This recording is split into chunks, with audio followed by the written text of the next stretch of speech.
오늘처럼 사도행전 1장 8절의 말씀을 가지고 교회의 사명은 선교입니다. 이러한 제목으로 은혜의 말씀을 나누고자 합니다. 예수님께서는 승천하시기 전에 제 아들에게 너희는 온 천하에 다니며 만민에게 복음을 전파하라 말씀하셨습니다. 그리고 오늘 본문 사도행전 1장 8절에 이렇게 말씀하시죠. 시작. 오직 성령이 너에게 임하시면 너희가 권능을 받고 예루살렘과 온 유대와 사마리아와 땅끝까지 이르러 내 증인이 되리라 하시니라. 이렇게 말씀하시고 승천하셨습니다.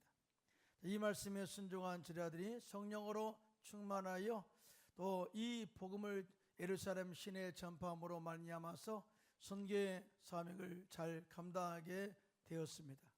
그리고 다메섹 도상에서 빛 가운데 예수님을 만나 또 이방인의 사도로 부름받은 사도 바울은 예수님께 받은 사명, 즉 복음을 전파하는 일에 있어서 자기 생명조차 조금 더 귀한 것으로 여기지 아니하겠다고 그렇게 선포했습니다.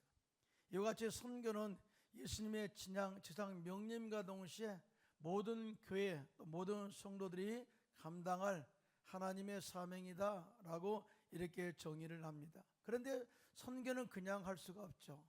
선교하기 위한 주님의 영적 능력이 이로부터 임하게 되는데요, 오늘 예수님께서는 이 선교의 사명을 감당할 우리에게 어떤 영적 능력을 겸비해야 되는가, 이 조건에 대해서 능력에 대해서 말씀을 해주고 있습니다. 첫째로 교회가 선교의 사명을 감당하기 위해서는 성령 충만한 기름 부심의 능력을 이로부터 받아야 한다라고 말씀을 하고 있어요. 오늘 본문에 예수님께서 제자들에게 오직 성령이 너에게 임하시면 권능을 받고 예루살렘 시내에 나가서 복음을 전할 뿐만 아니라 땅끝까지 이르러 증인된 삶을 살라고 말씀을 하셨어요.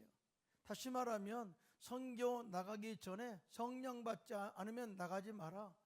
오직 성령이 우리 가운데 임할 때만이 성령께서 우리를 선교하도록 이끌어 가신다. 즉 성령의 기름 부심의 능력이 있을 때 선교의 사명을 감당할 수가 있다라고 그렇게 말씀하신 거예요.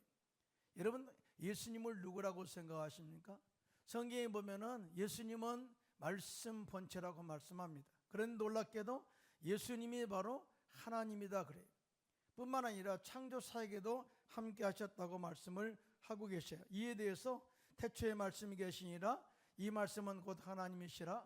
그가 태초에 하나님과 함께 계셨고 그 만물이 그로 말미암아 지은 바 되었으니 지은 것이 하나도 그가 없이는 된 것이 없느니라. 그리고 그 안에 생명이 있는데 그 생명은 사람들의 빛이라고 요한복음 1장 1절로 4절의 말씀을 하고 계셔요. 다시 말해서 하나님은 이러한 분이다 라고 구체적으로 설명을 하고 있어요. 그런데 그 말씀이 육신이 되어 우리 가운데 임하셨는데요, 요한복음 1장 14절입니다. 시작. 말씀 육신이 되어 우리 가운데 거하심에 우리가 그의 영광을 보니 아버지의 독생자의 영광이요 은혜와 진리가 충만하더라고 증언합니다. 한마디로 말하면 예수님의 본체의 영광은 변하지 않았다는 거죠. 능력 그 자체도 변하지 않았다는 거죠. 그런데 이렇게 하나님의 본체이신 이 예수님께서 당신께서 공생애를 시작하시기 전에 성령의 기름 부심의 능력을 받고 시작했다는 사실을 우리에게 보여주고 있어요.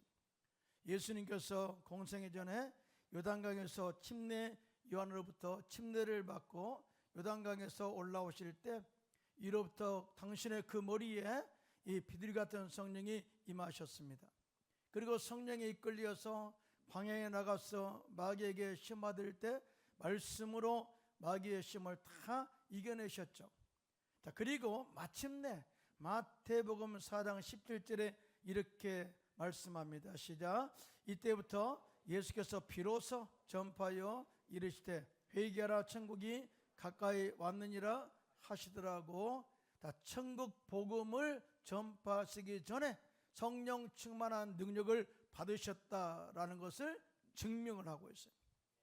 그리고 3년 반 동안 이 예수님 공생의 기간 동안에 예수님께서는 많은 병자를 고치셨죠. 눈먼 자 뜨게 하셨고요, 젊은 발이 일어나게 하셨고요, 또 마귀에게 포로된 자 자유케 했고요, 또 눌린 자들을 자유케 하는 놀라운 능력을 일으켰어요. 심지어 죽은 자도 살리는 놀라운 기적을 베풀었죠. 그런데 이 모든 능력의 근원이 뭐냐? 바로 성령 충만한 기름 부심의 능력이었다고 증언을 하고 있어요. 이에 대해서 사도행전 10장 38절에 이렇게 말씀합니다. 시작. 하나님이 나사렛 예수에게 성령과 능력을 기름 붓듯 하셨음에 그가 돌아다니시며 선한 일을 행하시고 마귀에게 눌린 모든 사람을 고치셨으니 이는 하나님이 함께 하셨습니다. 할렐루야.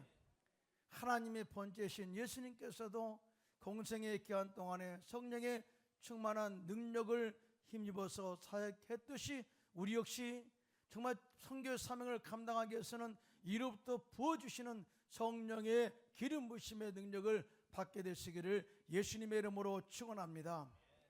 여러분, 예수님께서는 제 아들을 부르십니다. 내가 너로 사람을 낚는 어부가 되게 하리라. 자, 그런데 예수님은 이미 아셨어요. 자, 그들 가운데 성령이 없으면, 성령의 기름 부심이 없다면 병자도 치료할 수 없고, 성령의 기름 부심이 없다면 귀신도 쫓아낼 수가 없고, 복음도 담대하게 전할 수가 없다. 이 모든 사실을 예수님은 이미 아셨죠. 그래서 예수님께서는 제 아들에게 보혜사 곧 아버지께서 내 이름으로 보내실 성령, 그가 너에게 모든 것을 가르치고 내가 너에게 말한 모든 것을 생각나게 할 것이다 라고 말씀합니다. 뿐만 아니라 진리의 성령이 오실 때 그가 나를 증언할 것이다. 즉 이 예수를 증거하는 그 증거의 능력이 뭐냐? 성령이 임하실 때 가능하다. 뿐만 아니라 영원토록 너희와 함께 있게 해서 이 모든 선교의 사명을 감당하게 할 것이다라고 요한복음 14장 16절에 말씀을 하고 있습니다. 그리고 요한복음 16장 7절은 이렇게 말씀하죠. 시작. 그러나 내가 너희에게 실상을 말하노니 내가 떠나가는 것이 너희에게 유익이라. 내가 떠나가지 아니하면 보혜사가 너희에게로 오시지 아니할 것이요 가면 내가 그를 너희에게 보내리니 그래. 다시 말해서 내가 십자가에서 마귀를 멸하시고 우리를 참수하는 모든 마귀의 권세를 무력하게 버렸어요. 뿐만 아니라 십자가에서 우리의 모든 죄를 사하심으로 말미암아 누구든지 예수를 때 십자가의 은혜를 힘입어서 하나님 아버지께 나갈 담대함을 주셨습니다. 믿으시면 아멘. 다시 말해서 용서받은 의인으로서 주님 앞에 설 수 있는 담력을 주셨다. 더 나아가 우리의 생활 속에 있는 저주를 끊으심으로 말미암아서 우리의 모든 삶 가운데 풍성한 아브라함의 복을 받게 하시는데요. 자, 믿으시면 아멘 하시기 바랍니다.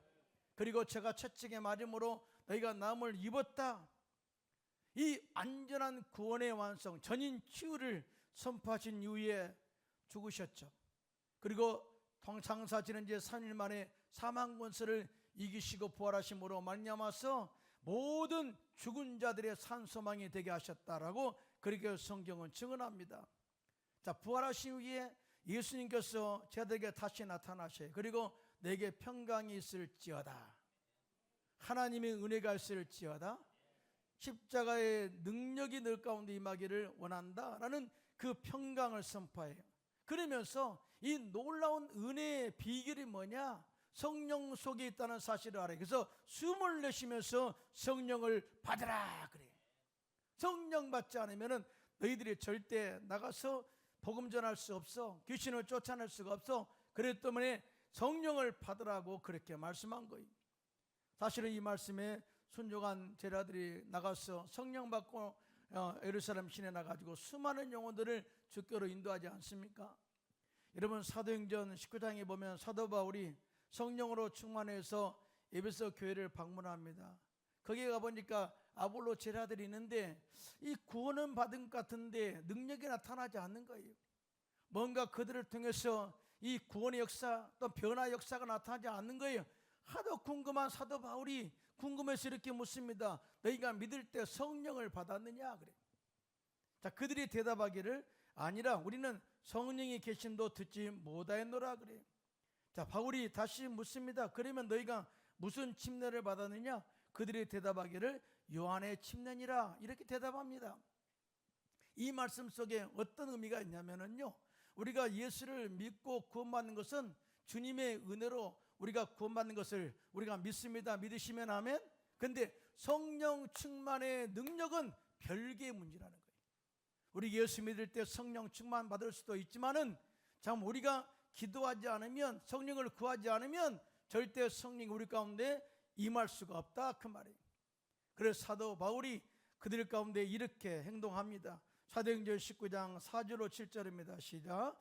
바울이 이르되 요한이 회개의 침례를 베풀며 백성에게 말하되 내 뒤에 오시는 이를 믿으라 하였으니 이는 곧 예수라 하거늘 그들이 듣고 주 예수 이름으로 침례를 받으니 바울이 그들에게 안수하며 성령이 그들에게 임하심으로 방언도 하고 예언도 하니 모두 12사람쯤 되니라고 증언하고 있습니다.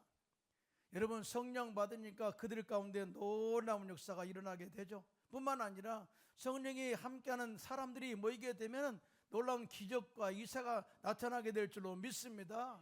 자, 이 일 후에 성령으로 충만한 사도 바울이 회당에 들어가서 석 달 동안 성령 말씀을 강론하게 됩니다. 그럴 때 예수님의 제자가 많이 세워지게 되었어요. 심지어 두란노 서원에서는 날마다 하나님의 말씀을 증거하게 되었는데요, 이와 같이 2년 동안 에베소에서 말씀을 전할 때, 복음을 전할 때, 하나님 말씀을 강론할 때 아시아에 사는 유대인이나 헬라인들이 다 주의 말씀을 듣고 주께 돌아왔다라고 증언하고 있습니다. 할렐루야. 자, 성령이 그렇게 하셨다 그 말이죠.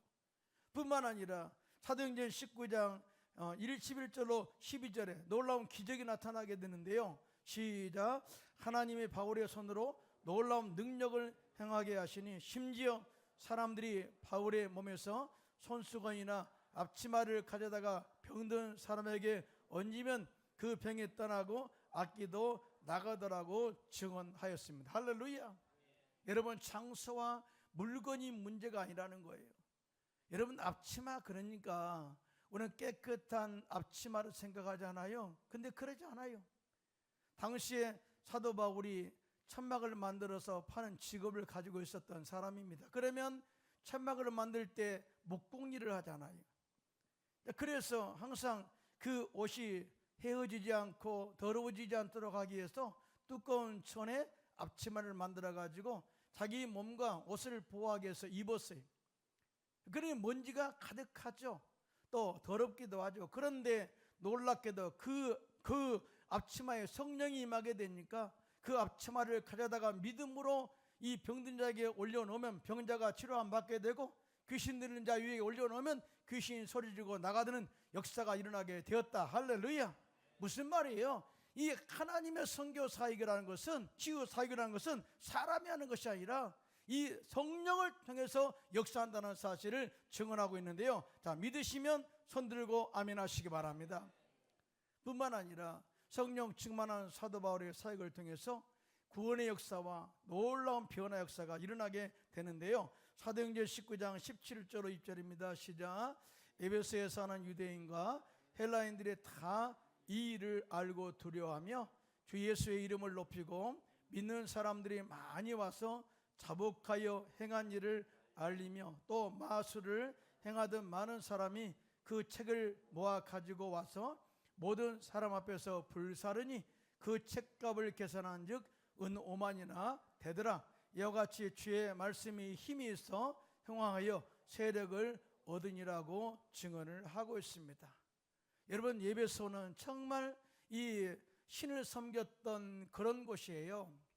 은장석들이 아담의 신을 섬겼던 사람들, 그리고 그렇게 이 작은 아담의 신을 만들어서 팔았던 사람들이 사도 바울의 복음 전파를 막았던 현장이 바로 에베소입니다.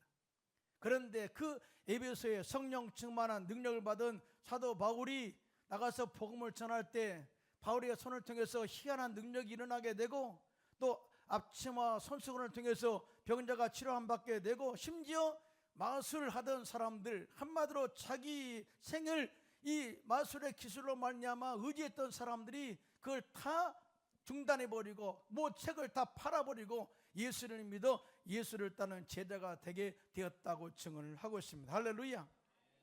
이러한 성령의 역사가 우리가 우리의 중보를 통해서 우리 교회가 파송한 선교사님의 선교지에서도 일어나기를 중보해 주시기를 예수님의 이름으로 축원합니다.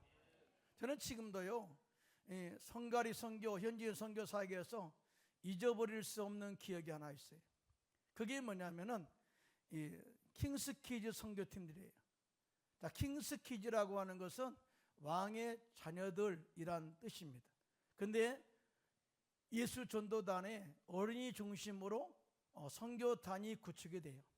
그리고 이 킹스키즈 팀들이 스위스에 있는 본부에 가가지고 한 단체에 가가지고 훈련받아요. 그리고 나서 훈련받고 나면은 이 유럽에 있는 각 지역으로 흩어져서 전도 행사를 하게 돼요. 당시에 이제 우리 교회에 한 40명의 킹스키즈 어린이들이 온 거예요. 참 이 기차에서 내렸는데요, 애들이 쌀밥, 보리밥 하고 있더라고요. 그러니까 속으로 어떤 생각이 들겠어요? 이들을 통해서 무슨 일을 할 수 있을까? 참 걱정된다 생각했죠. 근데요, 그들이 단기 선교 와가지고요, 이 노방전도를 나가기 전에 기도를 시작했어요. 기도 시작하는데 놀랐어요. 엄청난 기도가 파워가 센 거예요. 막 주여 소리 지르며 이렇게 간절히 기도하는데요, 땅이 진동을 해요. 방 안이 진동을 해요. 그 다음에 성령이 불같이 임하셔서 그들 가운데 충만하게 임하니까요, 은혜가 쏟아지고 눈물이 그렇게 흘리더라고요. 그리고 나와서 노방전도를 하게 되는데요, 많은 사람들이 눈물을 흘리고 주께 돌아오고 회개하는 역사가 일어나게 되는데요, 거기서 구원받고 주님께 돌아온 사람들을 각 앞에 가가지고 무릎 꿇고 눈물 흘리면서 발을 잡고 기도하는 거예요. 여러분 생각해 보세요. 홈리스들도 많고요, 사실은 거기에 소외된 사람 참 많이 있잖아요. 그런데 예수님의 사랑과 은혜를 가지고 성령의 충만한 능력을 가지고 애들이 눈물을 흘리면서 그 사람 각자를 붙잡고 기도하니까요, 하나님의 임재가 그 가운데 임함으로 말미암아서 수많은 영혼들이 회개하고 돌아왔던 현장을 지금도 저는 잃어버릴 수가 없어요. 여러분, 나이가 작다고 역사가 일어나는 것이 아니라, 안 일어난 것이 아니라 성령 충만하면 그들을 통해서 놀라운 역사가 일어난다는 사실을 믿으시면 손들고 아멘 하시기 바랍니다. 이번 우리 교회가 필리핀, 인도네시아, 말레이시아, 베트남, 캄보디아 5개국으로 우리가 단기 선교를 떠나게 되는데요, 저는 성령 충만한 이 단기 선교 팀들을 통해서 이 바울에게 나타난 성령의 기적, 또 킹스키즈를 통해서 나타난 하나님의 기적과 회개의 구원의 역사가 이들을 통해서 나타나도록 끊임없이 기도하는, 중보하는 저와 여러분 되시기를 예수님의 이름으로 축원합니다. 그게 아멘 합시다. 둘째로, 교회가 선교의 사명을 감당하기 위해서는 이로부터 부어주시는 권능을 받고 증인된 삶을 살아야 한다라고 증언을 말씀을 하고 있습니다. 오늘 본문에 예수님께서 저희들에게 말씀하신 것처럼 우리가 성령으로 충만하게 되면 이로부터 하나님께서 권능을 부어주시는데요, 자, 믿으시면 손들고 아멘 하시기 바랍니다. 여기서 말하는 권능은 뭐냐? 별개의 문제인데요, 이 두나미스라고 말합니다. 두나미스라는 것은 우리가 잘 알고 있는 다이너마이트예요. 폭발적인 능력을 나타내는 것을 의미한다.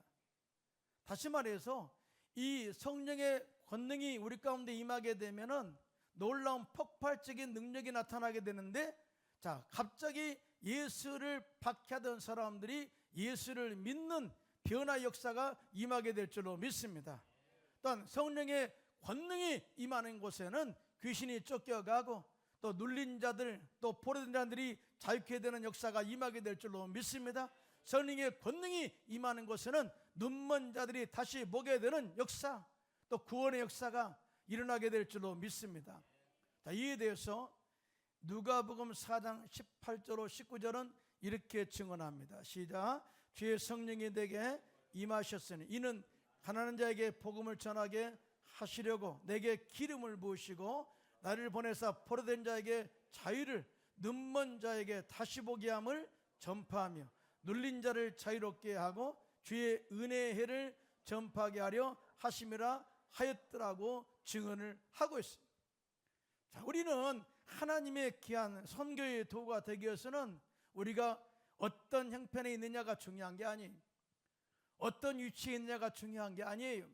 나는 나이가 작고 많다, 그게 중요한 게 아니에요. 성령의 충만한 능력으로 이로부터 권능이 부어지면 그곳에 귀신이 쫓겨가게 될 줄로 믿습니다. 병자가 치료 안 받게 될 줄로 믿습니다. 우리가 복음을 전할 때 가정에서, 직장에서, 사업장에서 회개의 역사와 더불어 구원의 역사가 임하게 될 줄로 믿습니다. 자, 이것을 계속적으로 할 때 주님이 그 사람을 사용한다는 것을 알 수가 있어요.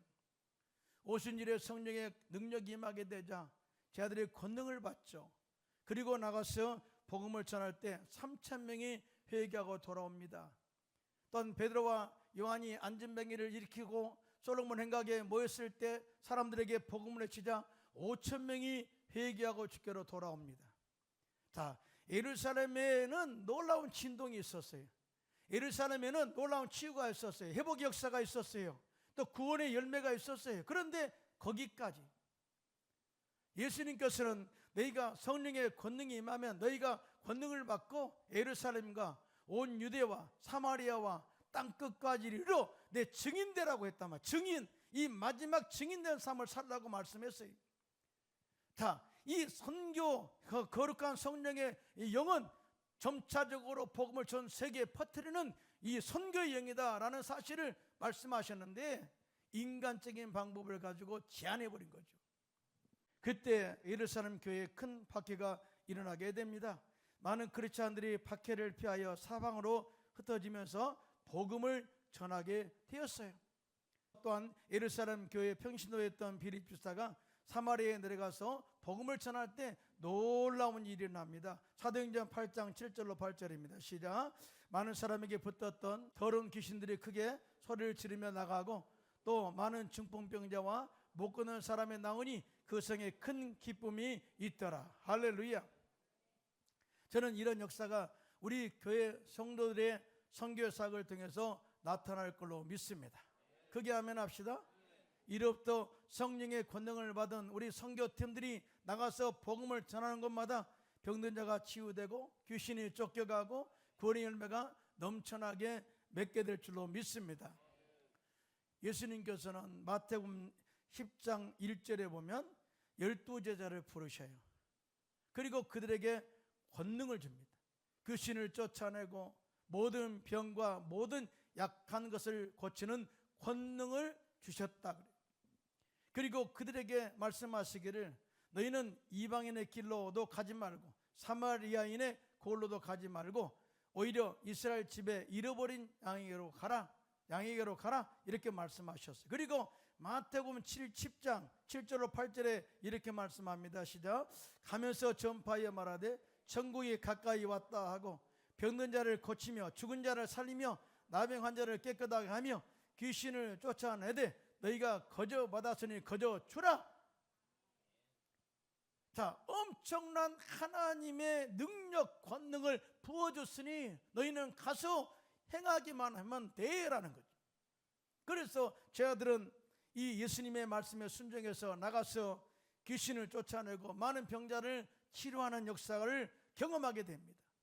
뿐만 아니라 70년의 제자들에게도 똑같이 그런 능력을 부어주셔서 보낼 때 그들이 나가서 귀신을 쫓아내니까 귀신이 항복하고 병자가 치료받는 역사가 일어났습니다. 돌아와서 이렇게 보고하죠. 주님, 주님의 이름이면 귀신들도 우리에게 항복하되이다 말합니다. 주님께서 말씀하시죠. 안다 알아. 너희가 그렇게 사역할 때 사탄이 하늘로부터 번개처럼 떨어지는 것을 내가 보았다고 말씀하지 않습니까? 할렐루야. 우리가 성령의 권능을 받고 사역할 때 귀신이 쫓겨가고 병자가 치료함 받고 안전매가 일어나게 되고 놀라운 변화 역사가 임하게 될 줄로 믿습니다. 그런데 말이죠, 성령의 권능은 그냥 주시는 게 아니에요. 하나님께서 사역하라고, 사역하는 자들에게 권능을 부어주십니다. 믿으시면 아멘. 뿐만 아니라 기도하는 자들에게 성령을 부어주세요. 기도하는 자들, 여러분, 예수님께서 승천하실 때 위로부터 능력이 내리기까지 이 성에 머물라 그래요. 요한은 물로 침례를 베풀었지만 나는 몇 날이 못 되어서 성령으로 침례를 베풀리라 그렇게 말씀하시고 승천하셔요. 그때 500명의 제자들이 다 들었어요. 그런데 그 가운데 120명이 따로 모입니다. 그리고 마가의 다락방에 올라가가지고 10일 동안 약속하신 성령을, 권능을 부어달라고 간절히 기도하잖아요. 그럴 때 하나님께서 불같은 성령을 그들 가운데 불어 넣어주심으로 말미암아 성령의 불을 받은 그들이 나가서 예루살렘 시내에 가서 복음을 전하게 되죠. 자, 이 성령 받은 사람들과 기도하는 사람들. 자, 마가복음 9장에도 보면 예수님께서 변화산에서 내려오셔가지고 귀신 들려 불에도 넘어지고 또 물에도 넘어지는 어린아이에게서 귀신을 쫓아내서 완전하게 치료함을 갖게 했습니다. 완전히 치료해 주셨습니다. 자, 그때 그 전에 제자들에게 부탁했지만 제자들이 못 쫓아냈어요. 자, 제자들이 그 예수님의 모습을 보면서 궁금합니다. 주여, 우리들은 왜 능히 귀신을 쫓아내지 못했습니까? 이렇게 질문하는 그들에게 예수님께서는 마가복음 9장 29절로 이렇게 말씀합니다. 시작. 이르시되 기도 외에 다른 곳으로는 이런 종류가 나갈 수 없느니라 하시니라. 기도해라.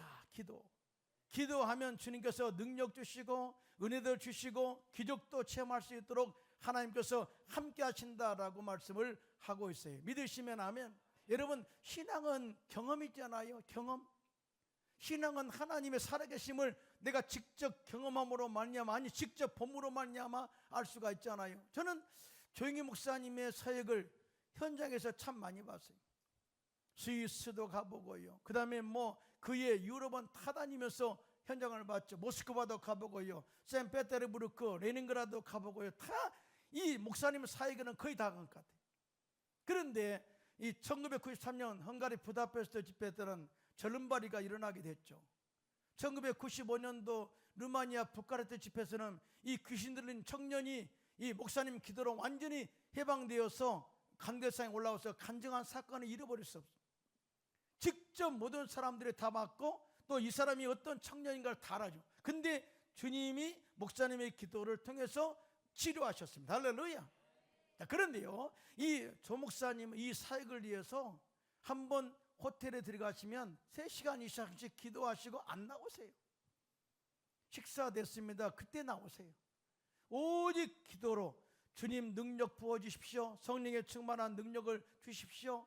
그 다음에 말씀을 전할 때 통역이 잘할 수 있게 원합니다 하고 기도했다는 거예요. 심지어 루마니아에서는요, 이 말씀을 전하는데 통역이 가짜예요. 가짜. 주님 지금 이 시간에 주님께서 만지시고 치료합니다. 그런데 통역이 순복음교회 목사인데요, 통역을 제대로 안 해.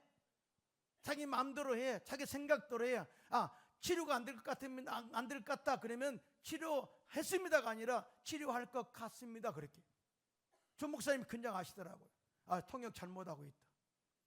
루마니아를 말을 모르잖아요. 그런데 목사님이 아시더라고. 영적인 감동이 있기 때문에 아시더라고. 통역 교체해라고. 그리고 이 둘째 날, 셋째 날은 침례교 목사님이 통역하는데 제대로 통역하다. 제대로. 자, 예수님이 지금 만지시고 치료합니다. 똑같이 통역하니까 그대로 전달되니까 성령이 역사함으로 말미암아서 얼마나 많은 사람들이 병자가 치료 안 받고 회개하는 역사가 일어난지요. 이 간증하는 데 강대상에 불이 났어요. 불이 나요. 엄청난 기도의 구원의 역사, 치유의 회개 역사와 치유 역사가 더 목사님의 기도를 통해서 나타난 것을 보게 됩니다. 이와 같은 권능이 우리 가운데도 우리가 기도하면 부어질 줄로 믿습니다. 부어질 줄로 믿습니다. 이 목사님에게만 그런 역사가 나타나는 것이 아니라 성령의 권능을 받은 우리를 통해서, 우리 기도를 통해서 귀신이 쫓겨가고 병자가 치료 안 받게 되고 우리가 복음 전할 때 구원의 역사가 임하게 될 줄로 믿습니다. 그런데 이렇게 권능을 주신 이유가 있다. 그것은 증인된 삶을 살라고 그렇게 주셨다라고 이야기합니다. 증인이 뭘까요? 영어로서는 위트니스라고 그러죠. 증인. 그런데 원래 헬라어의 원본을 보면 증인이 말투스라고 나와 있습니다. 이 말투스라는 말은요, 순교자라고 해요. 순교자. 헝가리 성경에도 비르 떠누라고 그래요. 떠누가 위트니스거든요. 떠누가, 비르는 피예요, 피. 자, 비르 떠누가 될지어다 그러거든요. 이게 떠누가 될지어가 증인이나 단순히 증인이 아니라 피증인, 순교자가 될지어다라고 정확하게 원본을 번역해놨어요. 헝가리 성경은. 그만큼 증인은 목숨 걸고 복음을 전하는 것이 선교다라고 이렇게 말씀을 하고 있어요. 믿으시면 아멘. 우리나라는 미국 다음으로 두 번째로 선교사를 제일 많이 파송한 나라가 되었습니다. 이것은 150년 동안에 주님께서 우리 가운데 부으신 은혜가 커서 또 능력이 컸고 하나님의 은혜가 넘쳐났기 때문에 그 감동을 우리가 절대 주체할 수가 없어가지고 나가서 세계 선교를 감당하게 된 줄로 믿습니다. 크게 아멘 합시다. 우리나라 최초 선교사는 로버트 토마스 선교사님이시죠. 이 선교사님은 본래 중국 선교사로 왔어요. 그런데 1866년도에 중국 선교하는 가운데 하나님께서 마음에 감동이 와요. 자, 조선에 가서 성경책을 가지고 가서 복음을 전하고 싶다. 그래서 이 성경을 제작을 많이 해가지고 찍어가지고 제너럴 서먼호 상선을 타고 대동강을 통해서 평양까지 들어왔어요.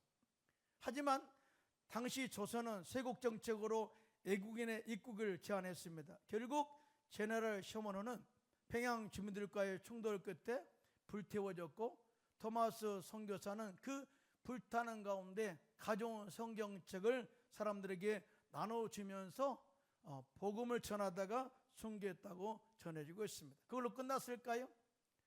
그 후의 역사를 보면 대등강변에 부러진 성경책을 가져다가 벽지로 삼아서 벽에 바른 사람도 있고요. 근데 놀랍게도 그 벽지에 바른 이 복음을 보고 예수를 믿고 또 하나님의 자녀가 된 사람도 많이 있다고 그러죠.